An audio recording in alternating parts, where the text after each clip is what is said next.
বাংলাদেশ ক্রিকেটের ভবিষ্যৎ এই মুহূর্তে একটা ভয়ঙ্কর চ্যালেঞ্জের মধ্যে পড়েছে এবং এই চ্যালেঞ্জ থেকে আসলে বাংলাদেশের ক্রিকেট বের হতে পারবে কি পারবে না সেটাও একটা ভয়াবহ চ্যালেঞ্জের মধ্যে পড়েছে। কেন বলছি? এখন থেকে আমি কন্টেন্টটা যখন রেকর্ড করছি তার 10 মিনিট আগে ESPN ক্রিক ইনফো তারা জানিয়েছে যে বাংলাদেশের বিশ্বকাপ খেলা না খেলা ইস্যু, ভারতে গিয়ে বাংলাদেশ দল বিশ্বকাপ খেলবে কি খেলবে না সেই ইস্যু নিয়ে যে আলোচনাটা শুরু হয়েছিল চলতি মাসের জানুয়ারি মাসের 4 তারিখে, আজকে 21 তারিখ, আজকে সিদ্ধান্ত হবার কথা ছিল, সেটা এমন একটা পর্যায়ে গেছে যেখানটায় আসলে বাংলাদেশের সামনে এই মুহূর্তে অপশন হচ্ছে দুটা। এক নাম্বার অপশন যেটা, সেটা হচ্ছে বাংলাদেশ দল যদি বিশ্বকাপ খেলতে চায় they are welcome, but they have to play all the world cup matches in the soil of India. মানে বাংলাদেশের বিশ্বকাপ খেলার একমাত্র অপশনই হচ্ছে ঠিক যেভাবে শিডিউল করা হয়েছিল, বাংলাদেশ দল 7 তারিখ, 9 তারিখ, তারপরে 12 তারিখ, 17 তারিখ, এরকম একটা শিডিউল ছিল, আপনারা সবাই জানেন, যেখানকার প্রথম 3টা ম্যাচ কলকাতায় খেলার কথা ছিল ইডেন গার্ডেন্সে, এবং সর্বশেষ ম্যাচ যেটা সেই ম্যাচটা হবার কথা ছিল মুম্বাইয়ের ওয়াংখেড়ে স্টেডিয়ামে। সো যে শিডিউলটার কথা আমরা সবাই জানি, যে শিডিউলটা করা হয়েছিল, according to that schedule not even any option has been given by the BCCI যে কলকাতার বাইরে আমরা বাংলাদেশের খেলাগুলো চেন্নাইতে দিব, অন্য মাঠে দিব, এরকম একটা আলোচনা আমরা শুনেছিলাম। সেরকম কোনো অপশন নাই। বাংলাদেশকে যদি বিশ্বকাপ খেলতে হয় ভারতের মাটিতে খেলতে হবে, এবং ভারতের মাটিতে পার্টিকুলারলি যে দুইটা ভেন্যুর কথা বলা হচ্ছে মুম্বাই এবং কলকাতা, সেখানটায় গিয়ে খেলতে হবে, অপশন 1। দ্বিতীয় যে অপশনটা ICCর এখান থেকে দেয়া হয়েছে, আজকে যে বোর্ড মিটিংটা হয়েছে, খুব দীর্ঘক্ষণের মিটিং হয়েছে তাও কিন্তু না, 1-1.5 ঘন্টার মধ্যে সিদ্ধান্ত হয়ে গেছে। সেখানটায় বলা হয়েছে বাংলাদেশ যদি এই শর্ত না মানে তাহলে বাংলাদেশকে কুইট করতে হবে, এবং বাংলাদেশের রিপ্লেসমেন্ট মানে বিশ্বকাপে সি গ্রুপে বাংলাদেশ থার্ড টিম হিসেবে 1, 2, 3, 1, 2, 3, 4 যে সেটিংটা করা হয়েছে সেখানটায় বাংলাদেশকে রিপ্লেস করবে স্কটল্যান্ড। এবং ভয়াবহ সত্য যেটা, সেটা হচ্ছে যে এই সিদ্ধান্তটা জয়সা নেয় নাই, এবং BCCI বা ICC এককভাবে একক ক্ষমতা অ্যাপ্লাই করে নেয় নাই। পুরো সিদ্ধান্ত গ্রহণ করার জন্য ICC বোর্ড মিটিং হয়েছে, বোর্ড মিটিং এ ভোটাভুটি হয়েছে, যেহেতু বাংলাদেশ একটা ফুল মেম্বার কান্ট্রি, এবং সেই ভোটাভুটিতে বাংলাদেশ হেরে গেছে। Majority of the countries who are the full member of ICC they have decided যে বাংলাদেশের এই সিচুয়েশনে ওয়ার্ল্ড কাপ যদি আগাতে হয়, করতে হয়, তাহলে ডিসিশন একটাই, সেটা হচ্ছে বাংলাদেশ না খেললে একটা রিপ্লেসমেন্ট দলকে দিতে হবে। ডিসিশনটা কার? Majority of the participating boards, যারা যেই বোর্ডগুলো অংশগ্রহণ করেছে তাদের মেজরিটির সিদ্ধান্ত হচ্ছে বাংলাদেশকে রিপ্লেস করবে এরকম একটা দলকে রেডি রাখতে হবে। এই মিটিং থেকে যে সিদ্ধান্ত এসেছে, যে মিটিংটা শেষ হয়েছে কিছুক্ষণ আগে, সেটা আরো গুরুত্বপূর্ণ সিদ্ধান্ত, এবং সেখানটায় বাংলাদেশকে একটা লাস্ট চান্স দেওয়া হয়েছে। ICCর বোর্ড মেম্বাররা তারা ভোটাভুটির পরে বাংলাদেশকে একটা লাস্ট চান্স দেওয়া হয়েছে, এবং সেই চান্সে বলা হচ্ছে যে বাংলাদেশ দল যদি বিশ্বকাপ খেলতে চায় এবং বাংলাদেশ যদি বিশ্বকাপে অংশগ্রহণ করতে চায়, সেটা তো ভারতের মাটিতে, ভারতের ওই দুইটা মেনশন ভেন্যু কলকাতা এবং মুম্বাইতে খেলতে হবেই। যদি বাংলাদেশ না খেলতে চায়, সেটার জন্য বাংলাদেশকে একদিন সময় বাড়িয়ে দেওয়া হয়েছে, যে by 22nd of this month, মানে আগামীকালের মধ্যে এটা জানাতে হবে যে বাংলাদেশ দল whether they want to take part in the upcoming World Cup in the soil of India or not।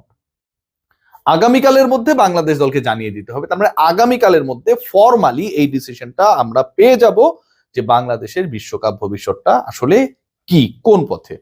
দেখুন, এখানটা একটা মেজর মানে ফ্যাক্ট তৈরি হয়েছে আমার কাছে মনে হয়। প্রথমত ICC এখন ফরমালি জানিয়ে দিয়েছে যে বাংলাদেশকে খেলতে হলে ইন্ডিয়ায় খেলতে হবে। এর আগে কিন্তু ফরমাল এরকম কোন ধরনের ডিক্লারেশন ফ্রম দ্য ICC আমরা পাই নাই। দ্বিতীয়ত ICC যে board member, full members country যারা রয়েছে, তারাও ফরমালি তাদের ডিসিশন দিয়েছে, they are the part of the voting. So voting এ তারা যখন অংশগ্রহণ করেছে, সেখানটায় তারা এটা এনশিওর করেছে যে বাংলাদেশ যদি খেলে, বাংলাদেশকে তাদেরও মত এটা যে ইন্ডিয়াতে খেলতে হবে, আদারওয়াইজ বাংলাদেশের রিপ্লেসমেন্ট নিতে হবে। থার্ড যে পয়েন্ট, সেটা হচ্ছে বাংলাদেশ সরকার, BCB, তারা এই মুহূর্তে ভয়াবহ প্রেসারে, কারণ তাদেরকে এই 24 ঘন্টার মধ্যে সিদ্ধান্ত জানাতে হবে। বাংলাদেশ যদি না খেলে একরকম, খেলে আরেক রকম, সেই সিদ্ধান্তটা তো এখন অফিসিয়ালি পেন এন্ড পেপারে ICCর কাছে দিয়ে দিতে হবে। ফোর্থ যে পয়েন্ট, এটা আরো সিগনিফিকেন্ট, আপনারা যারা এই কয়েকদিন থেকে কন্টেন্ট গুলো দেখেছিলেন, আলোচনা শুনেছিলেন, তাদের জন্য গুরুত্বপূর্ণ, আমার জন্য, আপনার জন্য গুরুত্বপূর্ণ। Pakistan cricket board they have written a formal letter to the ICC regarding the issue of Bangladesh participation in World Cup, upcoming World Cup. সেখানটায় কি বলা হচ্ছে?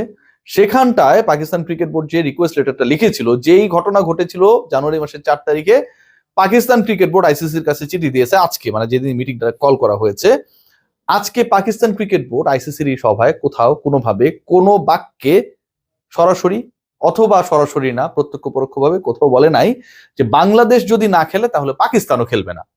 এই যে আলোচনাটা ছিল, পাকিস্তানের ক্যাম্প বন্ধ করে দেয়া, বিশ্বকাপ প্রস্তুতি বন্ধ করে দেয়া, বাংলাদেশ যদি না খেলে তাহলে পাকিস্তানও খেলবে না, বাংলাদেশ পাকিস্তান ভাই ভাই, এবার ইন্ডিয়া কই যায়, মানে এরকম একটা যে সিচুয়েশন ক্রিয়েট হয়েছিল, যে বাবল তৈরি হয়েছিল, যে মিডিয়া নিউজগুলো এসেছিল, পাকিস্তানি মিডিয়া এই নিউজগুলো আসার পর আমরা সেগুলোকে ফলো আপ করেছি।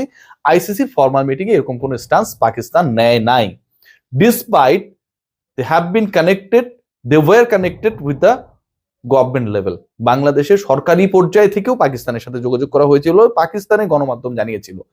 সেই পাকিস্তান শেষ পর্যন্ত বাংলাদেশের পক্ষে ছিল ঠিকই, যে ঠিক আছে বাংলাদেশের দাবিটাকে বিবেচনা করা হোক, কিন্তু কোনো স্ট্রেংথ মানে অ্যাকশন আমরা দেখি নাই পাকিস্তানের পক্ষ থেকে, যে তারা বাংলাদেশ না খেললে, বাংলাদেশকে ন্যায্য অধিকার যদি দেয়া না হয়, বঞ্চিত করা হয়, তাহলে তারা অংশগ্রহণ করবে না। এই যে চারটা জায়গা বললাম, আমার কাছে মনে হয় বাংলাদেশের জন্য রিয়েলিটি বুঝতে এটা হেল্প করবে।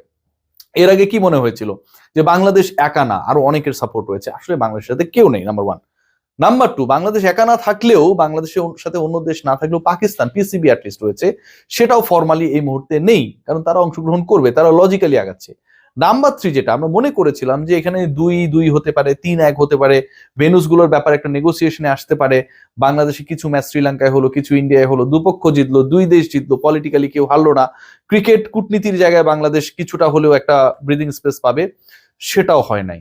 ফোর্থ যে চিন্তাটা ছিল, সেখানটায় মনে করা হচ্ছিল যে বাংলাদেশের ভেনুস গুলো ঠিক আছে, যে ইন্ডিয়ায় ওই ভেনুতে সমস্যা তৈরি হচ্ছে, অন্তত একটা অ্যাপ্রোচ থাকবে from the BCCI and the ICC, যে ঠিক আছে তুমি ইন্ডিয়াতেই খেলো, ইন্ডিয়ার অন্য ভেনুতে আমরা তোমাকে দিচ্ছি, একটা সান্ত্বনা পুরস্কার পেতাম যে আমরা অংশগ্রহণ করিনি, ভালো কথা, তারা আমাদেরকে বলেছে, তারা আমাদেরকে চেষ্টা করেছে অ্যাকোমোডেট করার জন্য, সেটাও করা হয়নি। বাংলাদেশের কোনো দাবি, not a single demand has been fulfilled at to this meeting. কোনো দাবি মানা হয়নি, কোনো দাবি নিয়ে কোনো ধরনের প্রগ্রেসিভ পজিটিভ রিপোর্ট নেই। কোনো মেম্বার কান্ট্রি, ফুল মেম্বার কান্ট্রি বাংলাদেশের এই ইস্যুতে ইন্ডিয়াকে, বিসিসিআই কে, আইসিসি কে বলে নাই যে বাংলাদেশের ভেন্যু ঠিক আছে, ইন্ডিয়াতেই খেলুক, অন্য ভেন্যুতে গিয়ে খেলুক, অন্য যেখানটায় সিকিউরিটি তুলনামূলকভাবে ভালো, রিস্ক ফ্যাক্টর কম, সেখানটায় গিয়ে খেলুক, এই আলোচনাটা পর্যন্ত কোনো ফুল মেম্বার কান্ট্রি করে নাই। এটা আমার কাছে মনে হয় বাংলাদেশের ক্রিকেট ডিপ্লোমেসির একটা বিগ ডিফিট। আমরা খেলতে চাইনি, ভালো কথা, আমাদেরকে অপশন দেওয়া হয়েছে, খেললে ইন্ডিয়া খেলতে হবে, না খেললে না, আমরা হয়তো সেকেন্ড অপশনটাই চুজ করবো যে আমরা খেলবো না, কিন্তু ক্রিকেট ডিপ্লোমেসিতে আমাদের পক্ষে যে কেউ ওই স্ট্রং ভয়েসটা রেজ করলো না, কেউ অন্তত এটা বললো না যে ইন্ডিয়ার মধ্যেও ভেন্যুটা চেঞ্জ করা হোক, আমরা ওটাতেও খেলতাম না, কিন্তু এই কথাও তো কেউ বললো না। এটা আমার কাছে মনে হয় বাংলাদেশের ক্রিকেট ডিপ্লোমেসিতে একটা বিগ ডিফিট, এবং সেই ডিফিটটা আজকে আমরা অর্জন করলাম।